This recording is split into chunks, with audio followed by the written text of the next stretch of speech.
Muy bien, amados, damos inicio al estudio de la Parashá Miquet. Está escrito en el libro de Génesis, Bereshit, capítulo 15, versículos 13 al 16. Por cierto, has de saber que tus descendientes serán forasteros en tierra ajena. Ellos los esclavizarán y oprimirán durante 400 años. Pero también al pueblo que servirán, yo, dice Hashem, juzgaré, y después saldrán con grandes riquezas. Y tú irás con tus ancestros en paz, serás sepultado en buena vejez. Y la cuarta generación regresará aquí, pues la iniquidad del amorreo no habrá llegado al colmo, sino hasta entonces.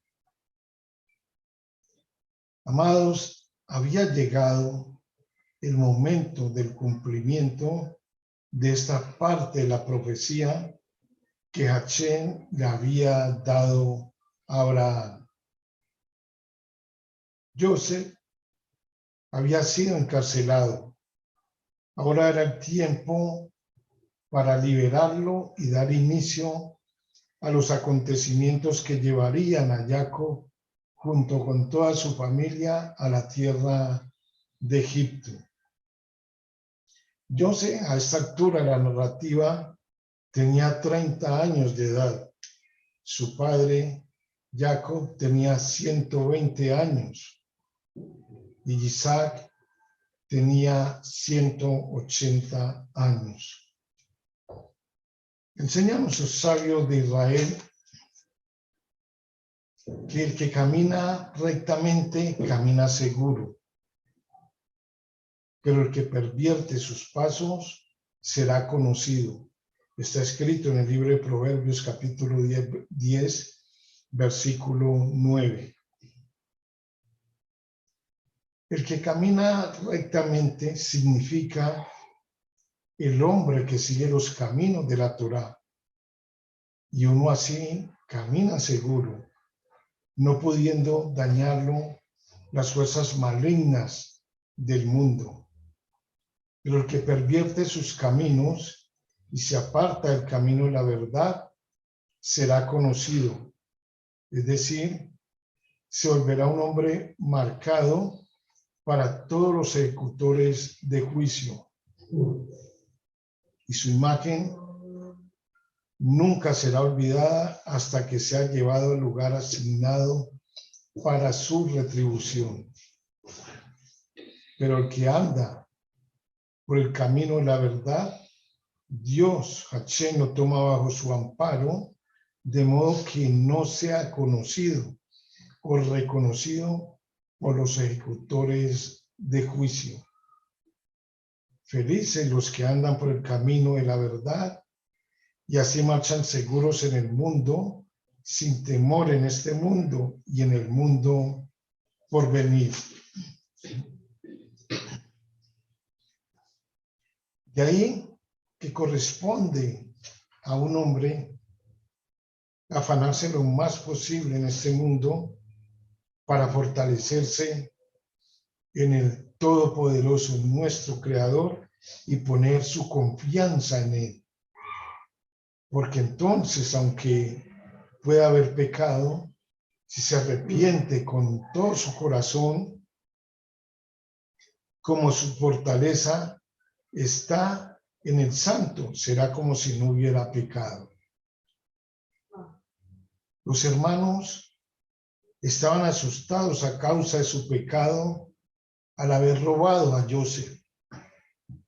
Pues si no hubieran pecado, no habrían tenido ningún motivo para temer.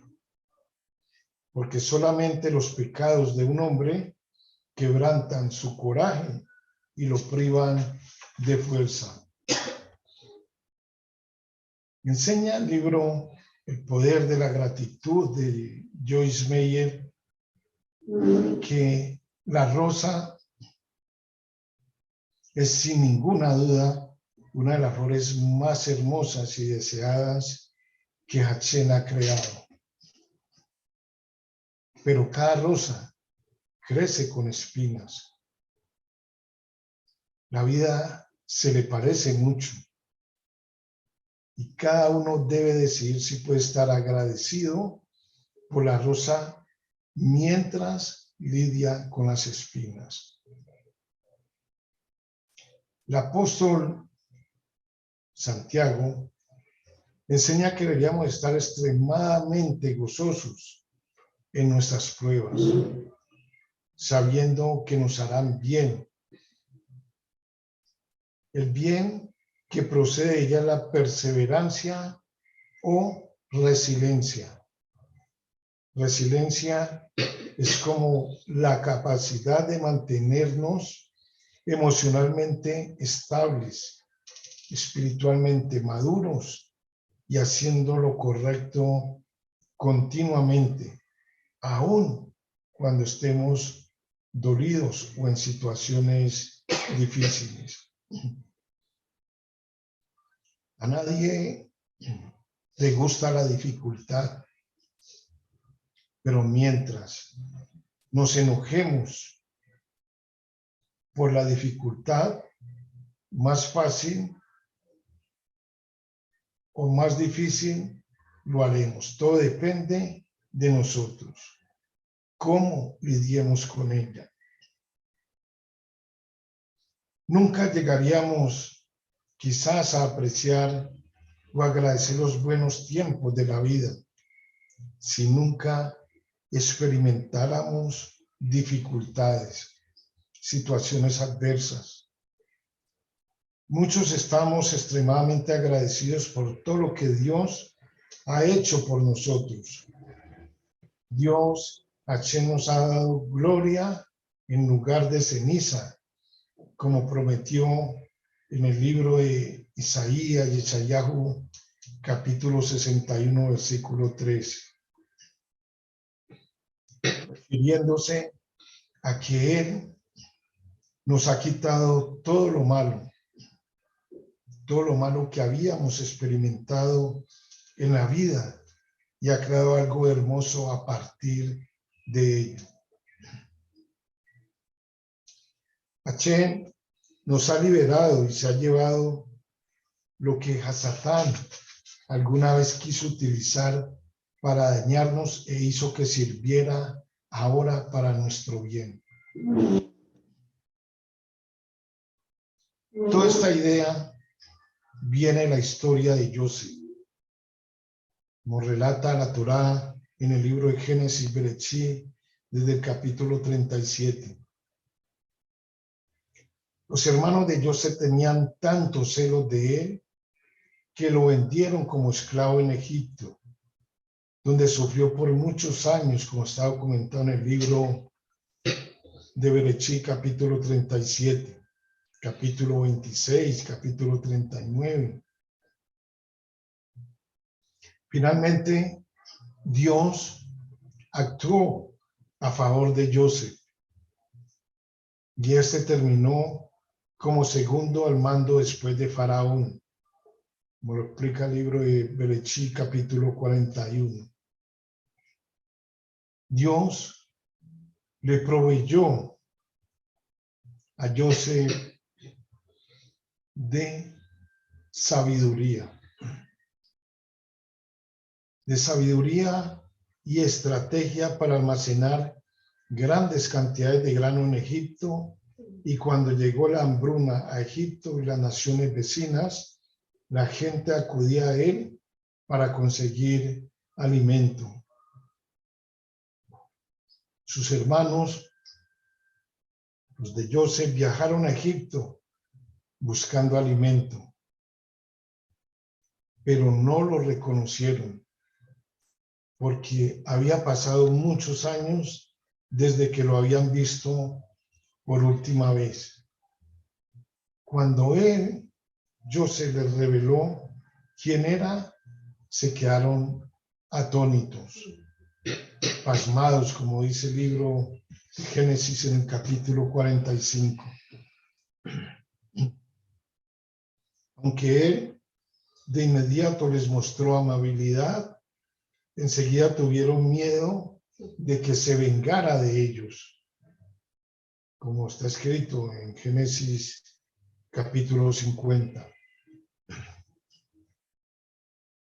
Él no lo hizo, ya que veía la mano de Dios, la mano de Hashem en esta situación, y dijo que lo que ellos habían hecho para hacerle daño, Dios lo había usado para bien.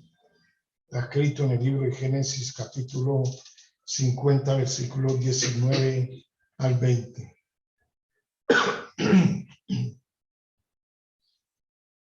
Amados, no hay nada malo que nos pueda suceder que Dios, que Hashem, nuestro creador, pueda convertir en algo bueno. Lo hizo con Joseph. No solo la situación finalmente fue para el bien de Joseph mismo, sino también le permitió salvar la vida de muchas personas, incluyendo la vida de su propia familia, durante aquella severa hambruna que nos narra el libro de Génesis en el capítulo 50. Quizá usted no ha podido ver aún cómo su prueba o su problema podrá convertirse en una bendición. Pero debemos de tener fe, emuná, y confiar en que Dios le hará belleza de ese sufrimiento. Los sabios y la Torá nos invitan a desarrollar y mantener un corazón agradecido en medio de estas situaciones. Y de esta manera nos sorprenderemos de la forma en que Dios todo lo usa para bien. En el libro de Hillel, Lucas, encontramos un bonito relato de una mujer pecadora que se acercó a Yeshua mientras él está en casa de un fariseo llamado Simón. Estaba como invitado.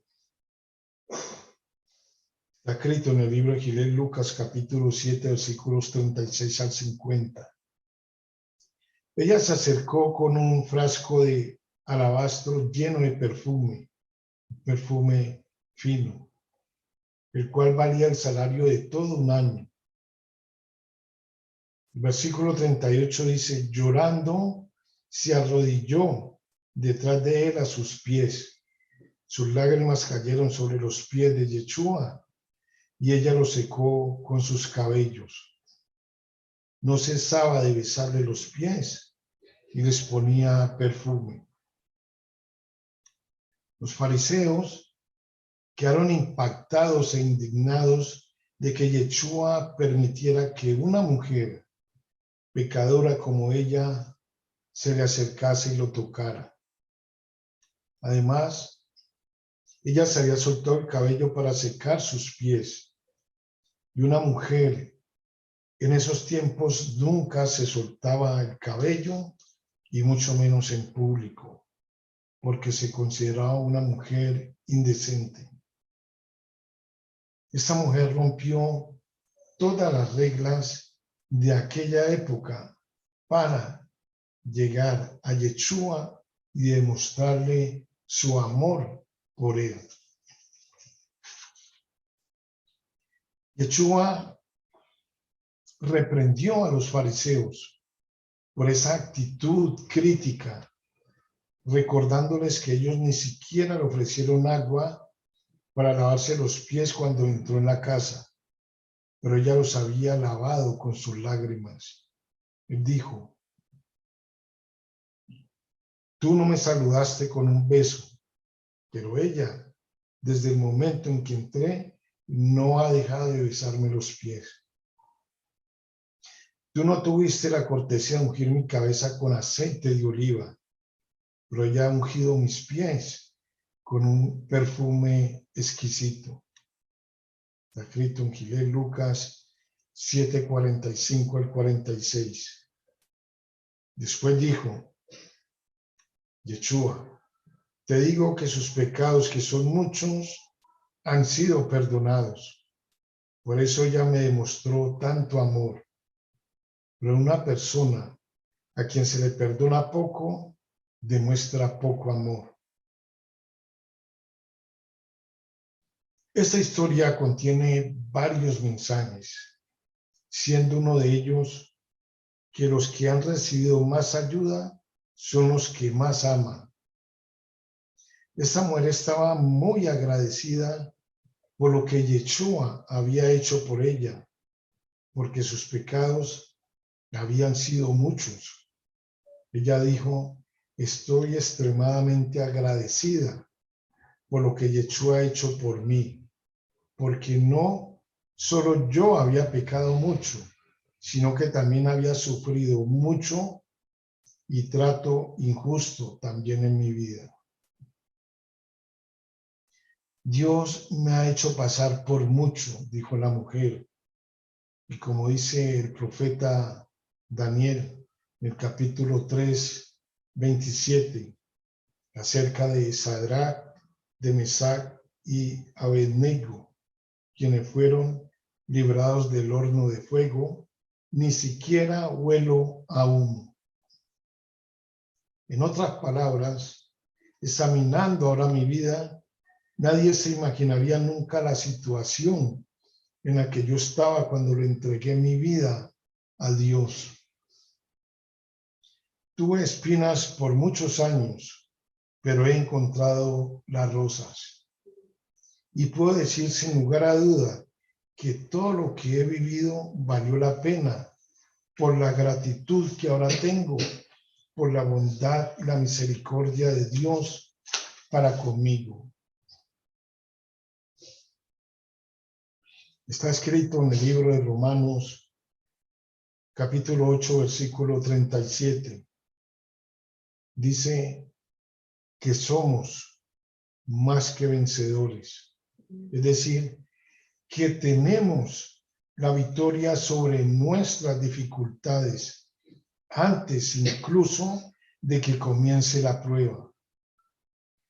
Este tipo de fe sólida es la que nos permite demunar, la que nos permite vivir sin el temor al mal.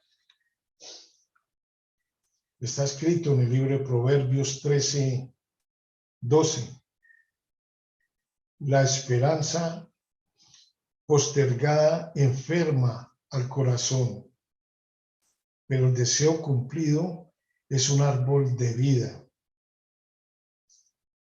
Esto traduce la enseñanza tradicional a efectos de que el hombre al rezar a Hashem no observe demasiado minuciosamente si su plegaria recibe o no respuesta.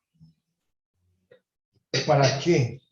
Para que los numerosos acusadores que allá afuera no vengan a escudriñar sus actos. El sentido subyacente en la primera parte del versículo es que si un hombre piensa demasiado cerca de si su plegaria recibirá respuesta, provoca enfermedad del corazón, es decir, provoca a ese espíritu que constantemente lo ensombrece en su afán de acusarlo en lo alto y en lo bajo.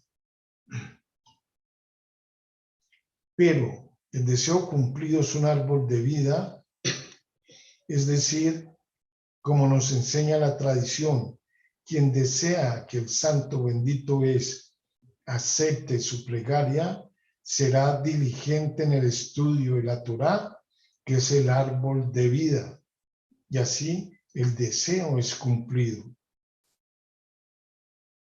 Deseo significa el grado que preside sobre todas las plegarias y las eleva a la presencia de Dios Altísimo. Alternativamente, esperanza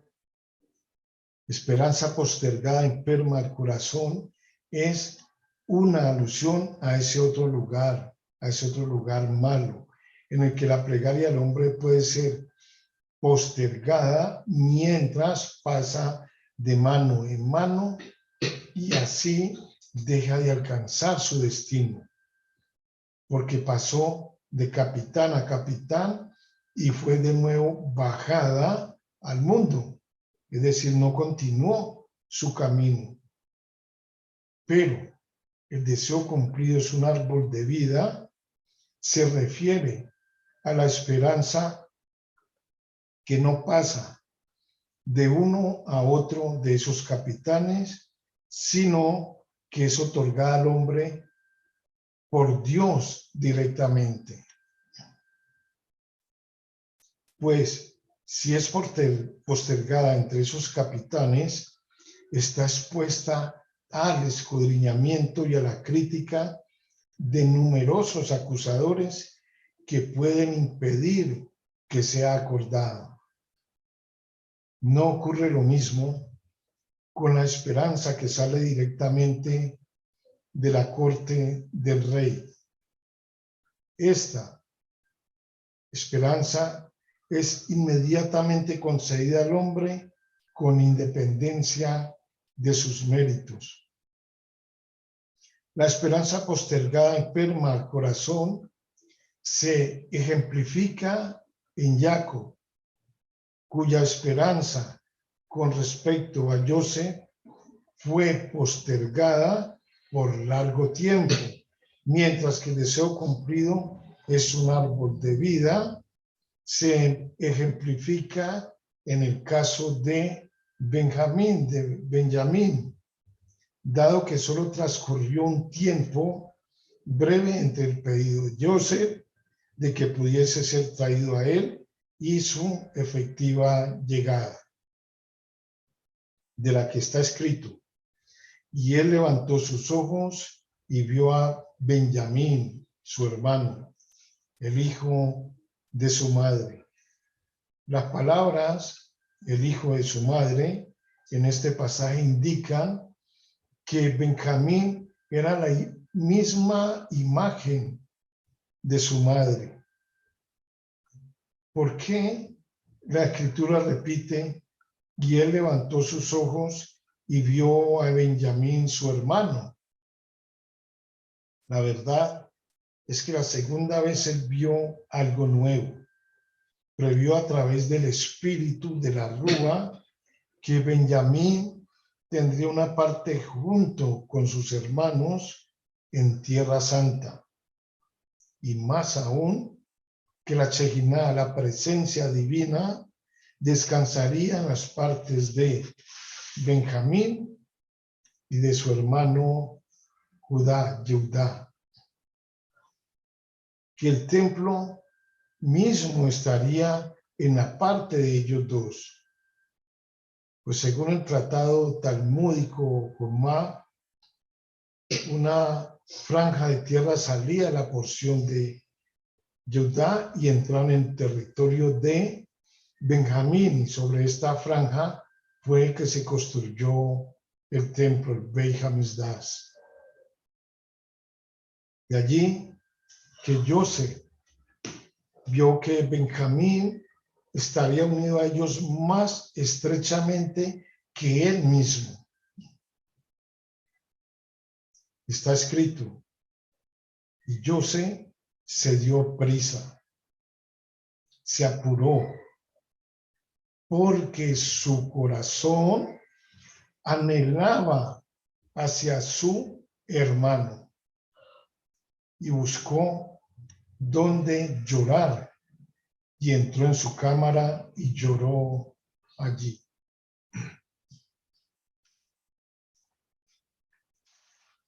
Amados,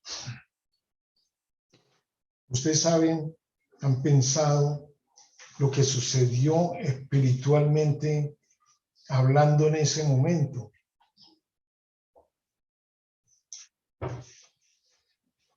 Cuando nos enseña la Torá que José se dio prisa, se afanó, porque su corazón anhelaba hacia su hermano y buscó dónde llorar y entró en su cámara y lloró allí. José llegó al punto de que no pudo aguantar más y estalló en lloro, en lágrimas por sus hermanos, especialmente por el hermano menor, Benjamín. Enseñan los sabios que a esa altura de la narrativa él tendría más o menos 30 años. No era un chico como de pronto nos podemos imaginar nosotros cuando estudiamos. Ya tenía 30 años. Ahora, ¿alguna vez, amados, lo hemos experimentado con alguno de nuestros hermanos, con alguna de nuestras hermanas, con nuestros padres, con nuestros seres queridos, con nuestros hijos? ¿Alguna vez te has dado prisa, como Joseph, porque tu corazón anhela restablecer la relación con tu hermano? ¿Alguna vez? Solo. Si lo experimentamos, sabremos realmente qué sintió Joseph en ese momento. Amados, estamos a tiempo. Nosotros somos quienes estudiamos Torá, quienes debemos dar testimonio de lo que Hashem hace en nuestras vidas. Joseph fue puesto a prueba. Ya lo hemos visto. Fue puesto a prueba con sus mismos hermanos, con su misma familia. ¿Para qué? Para poder llegar a ser el virrey de Egipto y luego salvar a su propia familia de morir a causa de una hambruna. Quizás cuando José fue lanzado a ese hoyo, él nunca pensó lo que venía más adelante. Él nunca pensó dónde iba a recibir la recompensa por lo que estaba pasando.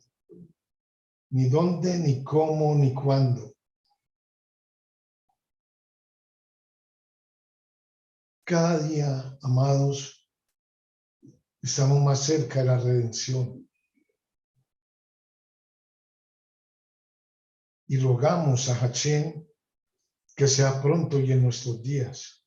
La pregunta es, ¿estamos listos?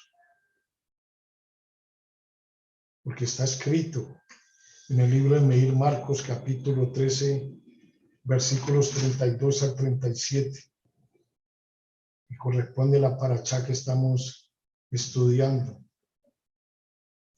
Pero de aquel día o de aquella hora nadie sabe, ni los malaquín en el cielo, ni el Hijo, sino solamente el Padre. Mirad y está alertas, porque no sabréis cuándo es el momento. Es semejante a un hombre que salió de viaje, dejó su casa y extendió su autoridad entre sus siervos, a cada uno su trabajo, y ordenó al portero que velara. Por tanto, velad, pues no sabéis cuándo vendrá el ladrón de la casa, si al atardecer o a medianoche, o al canto del gallo o en la madrugada. No sea que llegando repentinamente os sorprenda viviendo sin guardar la Torá. Y lo que a vosotros digo, a todos digo, sean Shomrei Torá, hacedores de la Torá. Amados, todos los hombres y las mujeres verdaderamente grandes son personas agradecidas y generosas.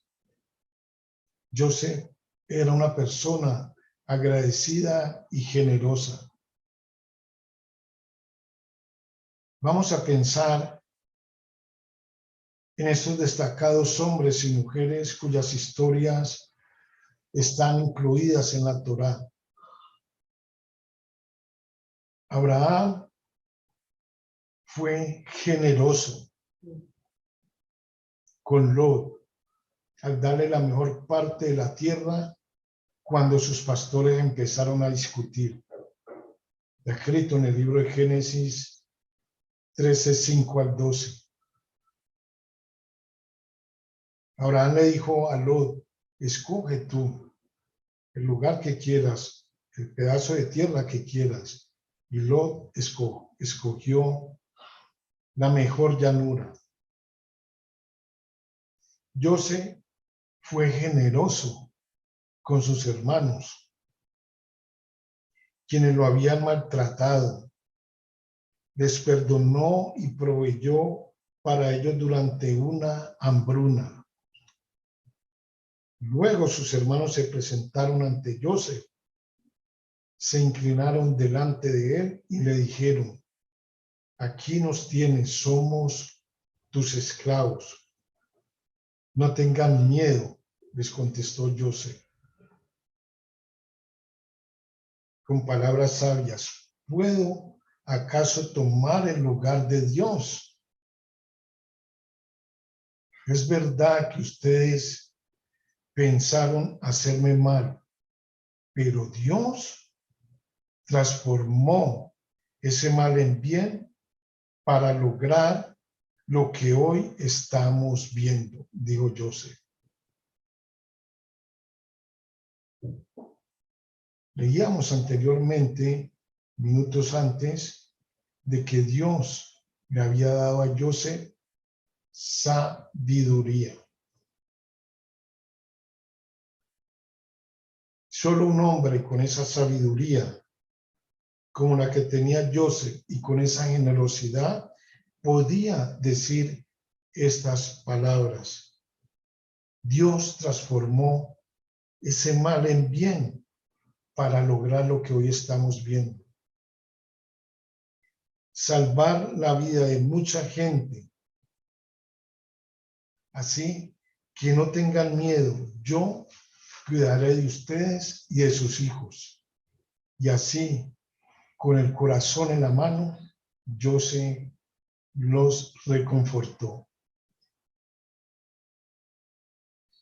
Recordamos que los hermanos de José lo habían vendido como esclavo y le dijeron a su padre Jacob que había muerto.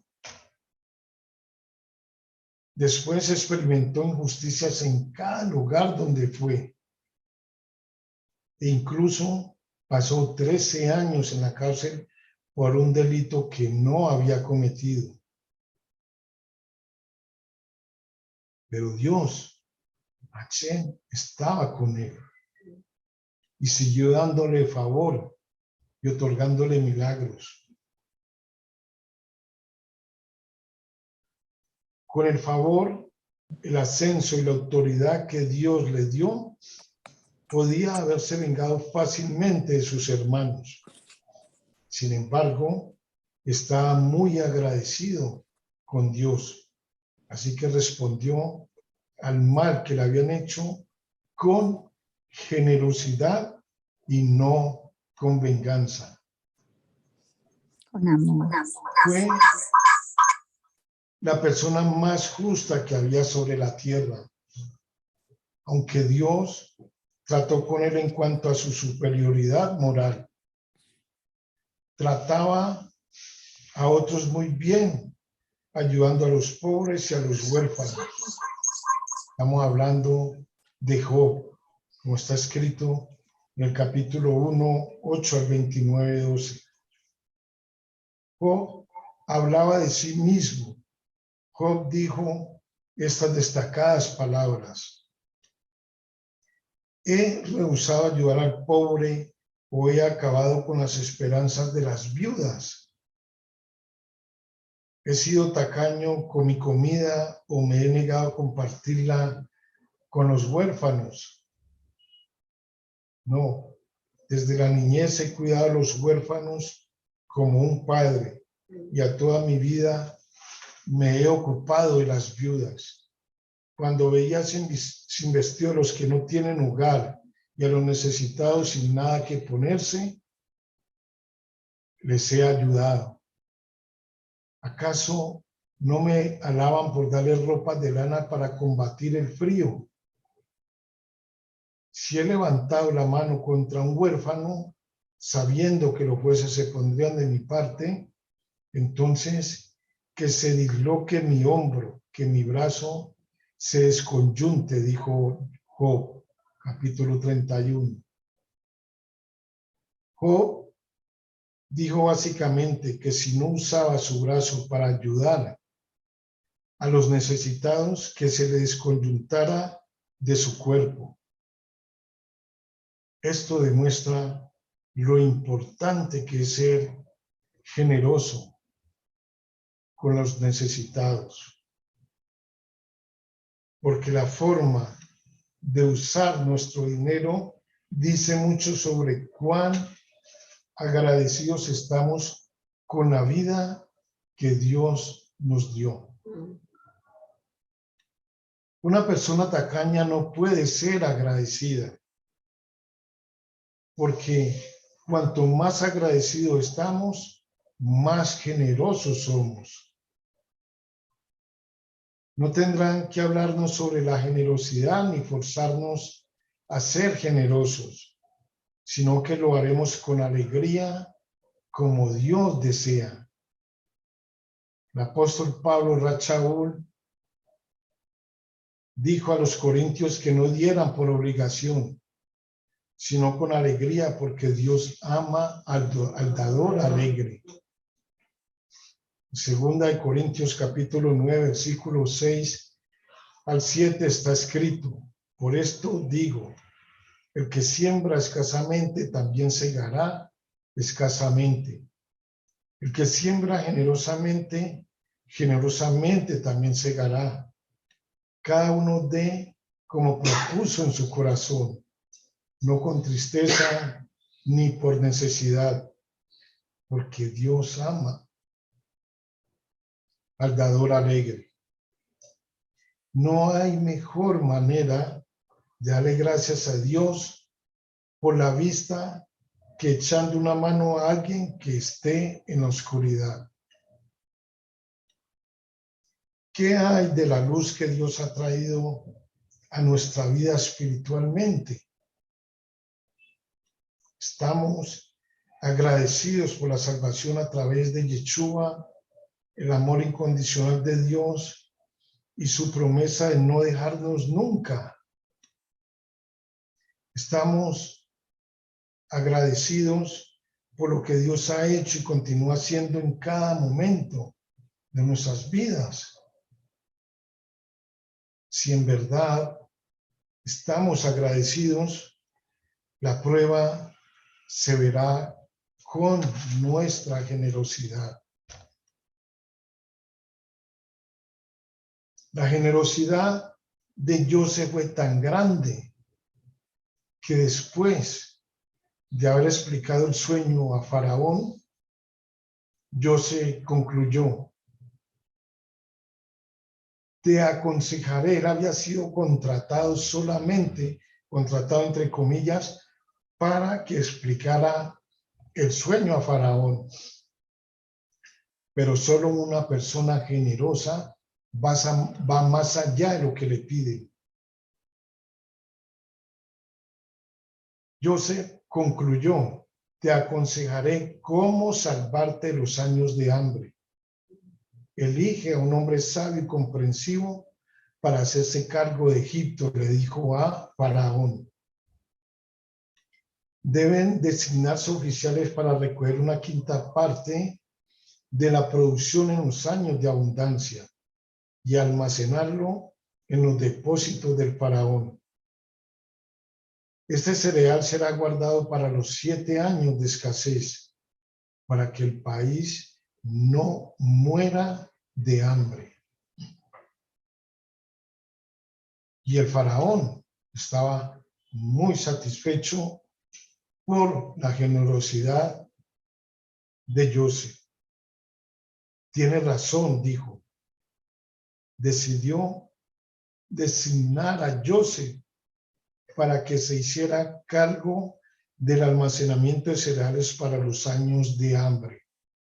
¿Qué vio en ese momento Faraón en Joseph? Vio en él la sabiduría que Hashem le había dado y la generosidad que había desarrollado Joseph a través de los múltiples sufrimientos que había tenido. ¿Qué lección podemos aprender de este capítulo que describe el ascenso de Joseph como resultado de la interpretación de los sueños de Faraón? Entre otras cosas, nos enseña que la obtención de riquezas y éxito reside en las manos de Hashem, no en las nuestras. Si él lo desea, un esclavo prisionero puede transformarse de la noche a la mañana en rey. Si él lo decreta, un rey es degradado o esclavo. Solo Hashem determina si alguien será rico o pobre, poderoso o débil, próspero o decadente. Joseph había sido nombrado virrey egipcio por el faraón. El alboroto y la consternación en la corte real fue considerable. Todos los ministros y nobles protestaron. Puede ser que un esclavo que fue comprado por 20 piezas de plata y recientemente liberado de la cárcel sea elevado por encima nuestro.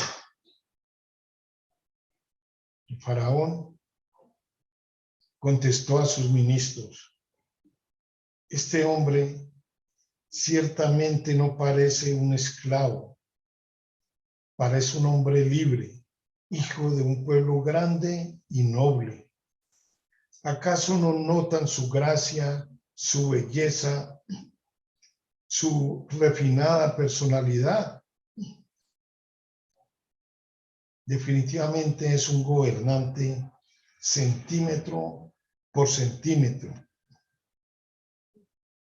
En efecto, el porte real de Joseph atrajo la atención de todos. Potifar lo había notado y el oficial de la prisión también comentó que Joseph parecía nacido para ser importante. Sin embargo, los ministros protestaron. No puede ocupar un cargo de autoridad. El faraón frunció el ceño. ¿Por qué no?, preguntó. Tú sabes las leyes tan bien como nosotros, contestaron sus ministros. Un rey egipcio o un segundo al mando debe dominar, hablar 70 idiomas y Joseph habla únicamente el hebreo en forma fluida. ¿quién dice eso? Le haré una prueba mañana. Decidió el faraón. Durante la noche, José tuvo una visión.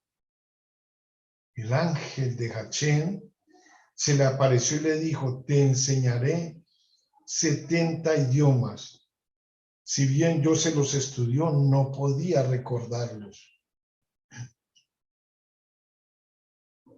Pero Hachén, por decirlo así, se acordó de algo que había hecho José en el pasado. Y era el momento de retribuírselo. Hachén le dijo a José, ahora te retribuiré por el Kiddush Hachén que hiciste al no escuchar a la esposa de Potifar.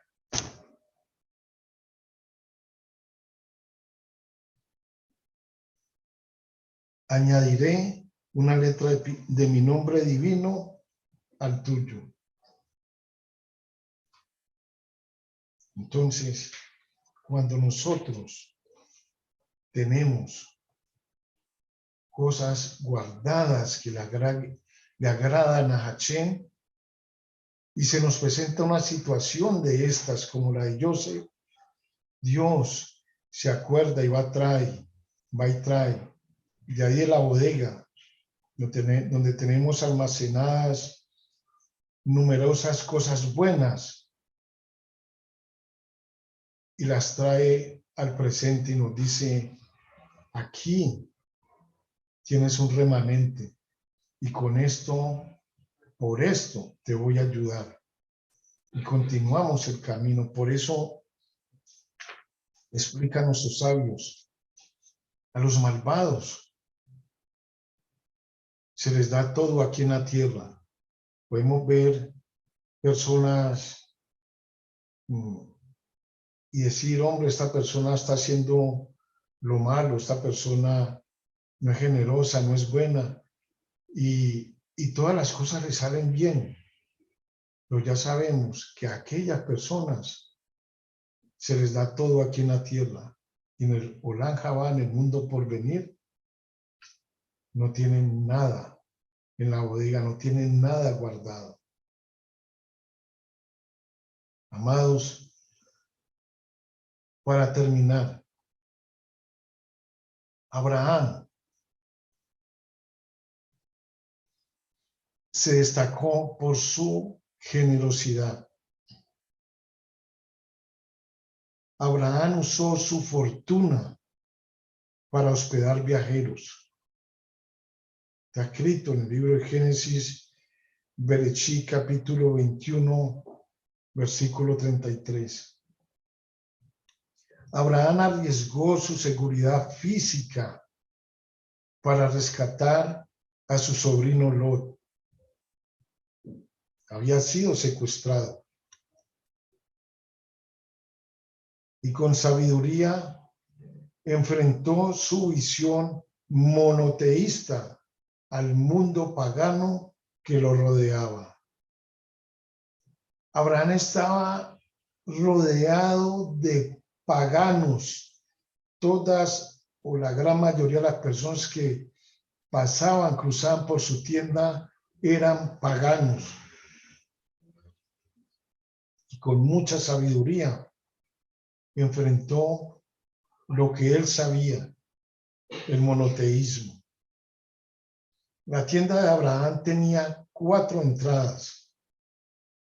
Y la cuarta entrada significa o representa la perfección de personalidad que fue Abraham. Alcanzó a cada uno de los que cruzaban por su tienda. Entraban por un lado, por el otro, por la primera, por la segunda, por la tercera entrada de su tienda. Y por la cuarta entrada de la tienda era que él convencía o dirigía o llevaba a todos los paganos que cruzaban por ese lugar. Es decir, salían bendecidos y confiados en que el monoteísmo que él practicaba era el que los iba a llevar a la salvación. Él les hablaba del Dios que él tenía, el Dios de sus ancestros. Y de esa forma era que Abraham desarrollaba toda la generosidad que el Eterno había puesto en él. Ahora la pregunta para terminar, amados. Nosotros necesitamos que Hashem ponga esa generosidad en nosotros, o nosotros podemos desarrollar la generosidad que ya tenemos. Amados, es una respuesta personal, es una respuesta que la podemos hacer a nuestro ser interior. Amados, muchas gracias. Shalom, shalom.